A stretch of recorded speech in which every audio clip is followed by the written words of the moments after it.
mitten in Dortmund. Im Schatten eines weltberühmten Fußballtempels Neuhaus landet plötzlich in einem schweren Kinnhaken. Stadion Rote Erde. 1926 eröffnet und damit ein Jahrhundert alt. Und trotzdem bis heute im Einsatz.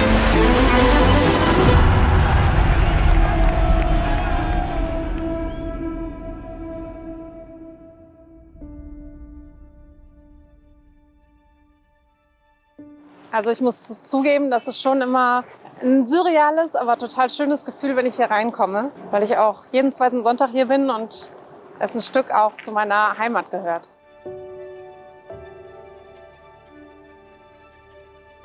Die Rote Erde hatte für uns schon immer eine sehr, sehr große Bedeutung. Hier ist schon unfassbar viel passiert. Die U23 spielt hier schon viele Jahre ihre Spiele. Seit 5 Jahren dürfen auch die Frauen ihre Spiele hier austragen. Ich erinnere mich ganz besonders an das erste Spiel gegen 1860 München, unser allererstes Spiel in der Geschichte des schwarz-gelben Frauenfußballs. Dieses Stadion hat einfach unfassbar viel Charme. Da steckt eine große Nostalgie hinter. Es ist ganz anders als nebenan im großen Stadion. Und ich komme hier einfach sehr, sehr gerne hin. Das ist unverfälschter Fußball, so ein bisschen Bratwurst, Bier, Borussia. Das fühlt man noch ein bisschen anders, als wenn man zu einem Bundesliga- oder zu einem Champions-League-Spiel geht. Und wenn man so über die letzten 100 Jahre nachdenkt, so lange gibt es die Rote Erde schon, da ist einfach unfassbar viel passiert. Und ich glaube, da gibt es sehr, sehr, sehr viele Geschichten zu erzählen.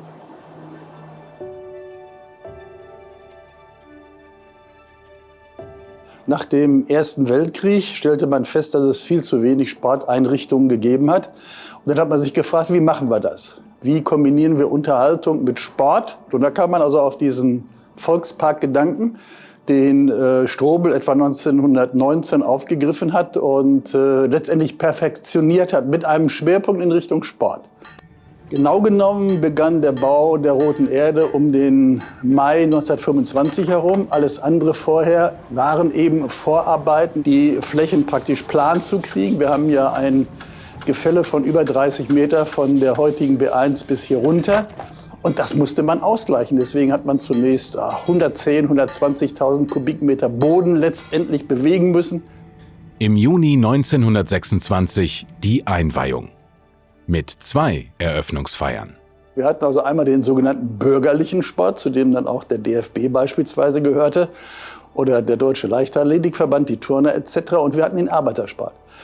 Und der Arbeitersport, der stand links, sozialistisch, sozialdemokratisch, auch kommunistisch und wollte mit dem bürgerlichen Sport nichts zu tun haben und auch umgekehrt. Es gab 2 offizielle Eröffnungen, eine am 6. Juni 1926, eine am 13. Juni 1926. Die erste war die bürgerliche, die zweite war die des Arbeitersports. Architektonische Glanzstücke, der Musikpavillon und das Marathontor. Die Rote Erde, und das war ein Faible von Hans Strobel, ist letztendlich gebaut in Ruhrsandstein. Es gibt also Beschreibungen, die also sagen, dieser Ruhrsandstein lebt. Alle 8 bis 10 Jahre ändert er sein Gepräge. Und immer wieder stellt man fest, dass man etwas derart Schönes an Bausubstanz eigentlich noch nie gesehen hat. Es gibt verschiedene Theorien, wie die Kampfbahn zu ihrem Namen kam. Am hartnäckigsten hält sich der Bezug zur Industrialisierung. Rote Erde kommt von gerodete Erde. Das war im Mittelalter hier ein großer Urwald, ein großer Dschungel. Und irgendwann haben die Leute festgestellt, ach guck mal da, diese lustigen schwarzen Steinbrocken, wenn man die richtig behandelt, dann kommen sie zum Glühen, dann wärmen sie uns. Und dann hat man also letztendlich dieses ganze Gebiet des Ruhrgebietes gerodet. Im September 1927 zelebrierte Eugenio Pacelli, der später Papst Pius XII. Werden sollte, den Festgottesdienst zum 66. Deutschen Katholikentag in der Roten Erde. Vor zigtausend Gläubigen. Die Haupttribüne sieht heute anders aus als zu Beginn. Denn wer 100 Jahre alt ist, der hat auch den Zweiten Weltkrieg miterlebt.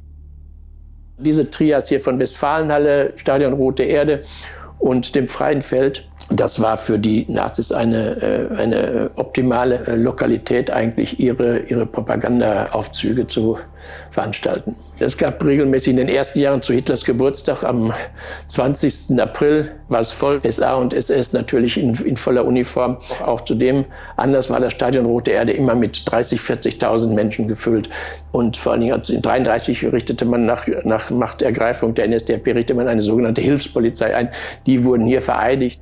Der BVB beginnt erst 1937 nach dem Wegfall der Weißen Wiese zugunsten eines Ausbaus des Höschwerkes in der Roten Erde zu spielen. Die Dortmunder Politiker, die führenden Nazis, und die waren ja auch die führenden Lokalpolitiker, die haben sich sehr wenig um den BVB gekümmert. Auch äußerlich änderte sich das Erscheinungsbild der Roten Erde dann auch. Es wehten überall Hakenkreuzfahnen und die Sportler begrüßten und verabschiedeten sich auch nicht mehr mit dem üblichen Sportlergrüßen, sondern mussten auch beim Einlaufen den Zuschauern den Hitlergruß entbieten etc. Das galt dann auch für das erste Länderspiel in der Roten Erde. Im Mai 1935 gegen Irland auf dem Platz August Lenz, der erste große Star des BVB. Ja, August Lenz ist ja 35 zum ersten Mal in die Nationalmannschaft berufen worden und das zu einer Zeit, als Dortmund nicht in der ersten Liga, in der höchsten deutschen Liga oder höchsten Ligen gespielt hat, sondern aus der zweiten Liga praktisch, was sehr ungewöhnlich war, auch zu der Zeit schon. Es wird vermutet, dass, man weiß es aber nicht genau, dass zumindest alle Spieler, die in der Nationalmannschaft gespielt haben, dass ihnen nicht angeordnet wurde, dass sie in die NSDAP eintreten, aber das wurde ihnen wahrscheinlich empfohlen. Es wurde auch mit dem Konterfei der Nationalspieler für die NSDAP geworben und da wurde sicherlich keiner gefragt, ob ihm das recht ist. Wenn man weiter Sport treiben wollte, wenn man weiter Fußball spielen wollte, dann musste man sich dem fügen, was vorgegeben wurde. 1943 gelang dem BVB der erste Derby-Sieg. Allerdings rückte der Stellenwert des Fußballs in den Kriegsjahren naturgemäß in den Hintergrund und diente eher als Ablenkung. Natürlich hatten die Leute dann 43, 44 andere Sorgen, als zum BVB zu gehen oder sich Fußballspiele anzugucken, zumal man auch nie wusste, ob es zwischendurch vielleicht einen Alarm gibt und so weiter. Aber trotzdem kam zu einem Spiel, zumindest gegen Schalke immer noch, ich glaube, das war Anfang 44, 12 oder 14, 15.000 Zuschauer. 96 Bombeneinschläge wurden im Zweiten Weltkrieg in der Roten Erde gezählt. Vom Musikpavillon aus hat man einen herrlichen Blick auf die Haupttribüne, die nach dem Krieg in etwas anderer Form wieder aufgebaut wurde. Vor dem Signal Iduna Park wirkt sie zwar klein, dennoch gab es auch in der Roten Erde Veranstaltungen mit 40 oder gar 50.000 Zuschauern. Und das waren nicht nur Fußballspiele. Ja, man konnte in der Westfalenhalle maximal 15.000, 17.000 Zuschauer unterbringen. Und im Stadion Rote Erde waren ja 50.000. Da war ja viel mehr los und man konnte auch viel mehr verdienen. Denn Boxen ist nicht nur Boxen, beim Boxen geht es auch ums Geld verdienen. Fußball war ja noch nicht so interessant, aber Boxen war mehr oder weniger der Sport der kleinen Leute, der Massen. Es war nicht einfach. Vor dem Krieg waren ja große Kämpfe. Wir haben ja mit Max Schmeling einen Weltmeister gehabt. Ja, und nach dem Kriege, gerade hier in Dortmund, haben wir mit Heinz Neuhaus dann den Superboxer in Dortmund bekommen. Zwischen 1950 und 1955 strömen insgesamt knapp 200.000 Zuschauer zu 6 Boxveranstaltungen in die Rote Erde. Am 20. Juli 1952 sorgen 52.000 Zuschauer beim Kampf um die Deutsche und die Europameisterschaft für den Zuschauerrekord in der Roten Erde. Das Spektakel dauert allerdings keine Minute. In Dortmund trafen sich Europameister Heinz Neuhaus und der deutsche Meister Hein ten Hoff. Die entscheidende Phase in Zeitlupe. Neuhaus landet plötzlich einen schweren Kinnhaken, der ten Hoff auf die Bretter wirft. Der Ringrichter zählt. Vergeblich bemüht sich der lange Hein, wieder hochzukommen. Er hat sich beim Sturz einen Wadenbeinbruch zugezogen. Die Zuschauer rasten aus und viele erzählen auch, Dieter, ich war gerade zur Toilette, wie ich wiederkam, war der Kampf schon zu Ende. Das war ja eine Euphorie, eine Stimmung, das kann man sich gar nicht vorstellen. Heute praktisch ausgestorben, damals äußerst populär. Feldhandball. Es hat 2 deutsche Meisterschaften im Feldhandball hier in der Roten Erde gegeben. Die allererste 1936 vor 25.000 Besuchern. Ja, die zweite war 71, 72. Da spielte, glaube ich, Dankersen gegen Wellinghofen. Und dann gab es natürlich noch den absoluten Hit für die Rote Erde. Im Juli 1955 das Finale um die Weltmeisterschaft im Feldhandball zwischen der Schweiz und Deutschland. Und wir haben 25:13 gewonnen. Außerdem ist die Aschenbahn das Ziel einiger Radrennen. Also zum Ersten muss man wissen, dass der Radsport eine unglaubliche Bedeutung in Deutschland hatte. Die war auch deutlich größer als die des Fußballs. Es gibt also zum Beispiel ein Rennen, das es mehrere Jahre gab, das hieß Rund um die Rote Erde. Man kam über das Marathontor rein, hat also die Rote Erde einmal umrundet und da war der Zielpunkt. Die Rote Erde ist auch Schauplatz zahlreicher Leichtathletik-Sportfeste. 1974 wird die Aschenbahn durch eine Tartanbahn ersetzt, die für Dortmunds erfolgreichste Einzelsportlerin zu ihrem Wohnzimmer wird. Ja, ich habe fast täglich hier trainiert und habe viele Stunden hier verbracht. Es war eine intensive Zeit, aber auch eine Zeit, die ich nicht missen möchte. Das Stadion Rote Erde ist ein Stadion, was eine besondere Atmosphäre hat. Wenn man hier sieht, die Bäume hier im Stadion, das gibt es also ganz selten in einem Stadion noch. Und was hier besonders am Stadion war, dass die Zuschauer, man sieht es hier auch, sehr nah an der Laufbahn standen und die eine besondere Stimmung herübergebracht haben, die auch auf den Athleten übergeschwappt ist. Die Olympia-Ausscheidung für 1976, da waren über 25.000 Zuschauer hier im Stadion. Ich glaube, es hat es danach noch nicht wieder gegeben. Das Stadion war brechend voll. Die Veranstaltung wurde um 15 Minuten verschoben, weil an der Tageskasse noch so viele Zuschauer standen, die auch ins Stadion wollten. Und da muss ich also sagen, das war für mich das schönste Erlebnis. Und ich habe auch 76 dann mich sehr intensiv auf die Olympischen Spiele in Montreal hier vorbereitet. Das ist also die Medaille von 76. Da habe ich also auch noch 2 Silbermedaillen. Das ist die Medaille über 100 Meter, die ich gewonnen habe. 76 auch in Weltrekordzeit mit 11:01. Generationen von Sportlerinnen und Sportlern haben hier trainiert, gekämpft, gesiegt, aber auch Niederlagen erlebt. Und möge das Stadion auch in Zukunft Talente hier herausbringen und die sportlichen Träume, die diese Talente haben, auch in Erfüllung gehen. Das wünsche ich dem Stadion und herzlichen Glückwunsch. Nach dem Krieg begann der sportliche Aufstieg des BVB zu einer der besten Mannschaften Deutschlands unter schwierigen Bedingungen. Die Tribüne war im Grunde ein Chaos. Und dann wird die Oberliga West eröffnet und wir haben hier in der Roten Erde das allererste Spiel der Oberliga West gegen Katernberg. Jetzt konnten sich die Spieler in der Roten Erde gar nicht umkleiden. Das heißt also, sie mussten das im Schwimmstadion Volkspark machen nebenan und sind dann vom Schwimmstadion aus durch das Spalier von 15.000 Menschen hier in die Rote Erde über das Marathontor eingezogen.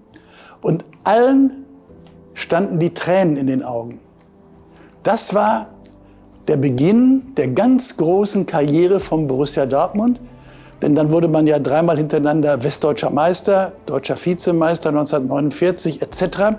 Und aus dieser damaligen Mannschaft von 1949 waren ja auch noch einige 1956 mit in dem Team, das eben deutscher Meister geworden ist. 1952 wird das Stadion renoviert und 1953 wieder eröffnet.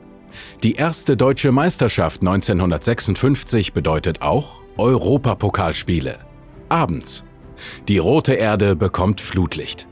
Zur Premiere kommt im November 1956 Manchester United. Wenn man keine Karte hatte und das Stadion voll war, dann war schon möglich, dass man, wenn man dem Ordner einen Heiermann gegeben hat, dann war man drin. Und das war im Grunde genommen, ja, der Eintritt war für uns Jugendliche eine D-Mark. Ja, und wenn man dann einen Fünfer geopfert hat oder so, dann war man auch ohne Karte drin. Und das hat sich dann natürlich auch im Stadion wieder gespiegelt, dass das brechend voll war. Das war also zu den entscheidenden Spielen war es immer überfüllt. Und wie gesagt, es waren ja auch nicht die Kontrollen wie heute. Die überfüllten Tribünen, das Wogen der Zuschauermassen. Anfang der 60er Jahre werden die ersten Wellenbrecher auf den Stehrängen installiert. 1963 startet die Bundesliga. Zum ersten Heimspiel kommt 1860 München in die Rote Erde. Ja, für mich war es besonders, weil es für mich natürlich auch das erste Bundesligaspiel war. In Bremen war ich nicht dabei. Und ich spielte gegen Freddy Heiß. Wir hatten damals auch schon eine gute Mannschaft. Und aber wir waren auch stark. Wir waren amtierender deutscher Meister. 4. Dezember 1963. Achtelfinal-Rückspiel im Europapokal der Landesmeister. Borussia Dortmund gegen Benfica Lissabon. Die Portugiesen, zu dieser Zeit bereits zweimaliger Sieger des Wettbewerbs und eines der besten Teams Europas. Dortmund muss ein 1:2 aus dem Hinspiel in Lissabon wettmachen. Es wird das schwarz-gelbe Jahrhundertspiel. Da hat der BVB sich 11 Glücksbringer eingeladen. Das waren die 11 Bergleute, die das Unglück in Lengede überlebt hatten. Das war also knapp 3 Wochen vorher. Und da war es für den BVB mit dem sozialen Touch, den der Verein ja immer hatte, eine wirklich liebe Pflicht, jene einzuladen. Und die haben sich dann letztendlich in der Tat ja als Glücksbringer betätigt. Dortmund war nur Außenseiter. Und das war ein Spiel, das Spiel gesehen hat, werde ich nie vergessen werden. Goldene Trikots, ne? Sein. Das hat dazu beigetragen, ein wunderschönes Bild zu bringen. Das war schon alleine der Eintritt wert. Vor dem Spiel im Stadion sich warm machen und da war ein Getöse, ein Lärm und alles. Borussia wurde eingestimmt auf das Spiel. Ne? Da konntest du ja nicht schlecht spielen, weil die dich immer nach vorne getrieben haben. Immer wieder Druck machen, Druck. Rungs und Tor! Ich weiß ja nicht mehr, wie ich vom Platz gekommen bin. Ein Getümmel um mich herum und eine schnappt mich auf die Schulter hin und ab in die Kabine rein. Also sowas habe ich nie erlebt. Ne? Ja, für mich die schönsten Erinnerungen waren natürlich auch die Europapokalspiele, ist so ganz klar. Benfica, Dukla, da gehörte auch das Spiel gegen Inter Mailand dazu, obwohl wir da nur 2:2 gespielt haben. Für mich war es eine schöne Erinnerung. Ich spielte gegen den schnellsten Rechtsaußen in Europa, Jair. Rechtsaußen Jair, der Brasilianer, gegen Redder, der Doppelstopper. Rungs, Tor! Ein Märchentor. Und schöner kann Fußball kaum mehr gespielt werden. Wie wir es in diesem Augenblick wieder einmal gesehen haben, in der 29. Minute also 2:1 für Borussia Dortmund. 1965 wird die Gegengerade überdacht und um einige Sitzplatzreihen aufgestockt. Der Musikpavillon wird dafür überbaut. Genau wie das Marathontor im Süden, das unter den zusätzlichen Stahlrohrtribünen verschwindet. Nicht nur im Europapokal, auch in der Bundesliga sorgt der BVB für einige Höhepunkte. Wie 1966 beim 7:0 gegen Schalke 04, dem höchsten Derby-Sieg. Und ich bin dann immer als Steppken im Trikot und kurze Hose über den kleinen Zaun geklettert und habe hinterm Tor gesessen. Und alle haben gemeint, ich wäre ein Balljunge. Deshalb war ich immer ganz nah am Spielgeschehen dran. Borussia hat ja immer eine Fangemeinde gehabt. Da kann ich mich noch dran erinnern, wenn du so die Tribüne hochgucktest, die Holztribüne oder auch hier, du hast nur Hüte gesehen.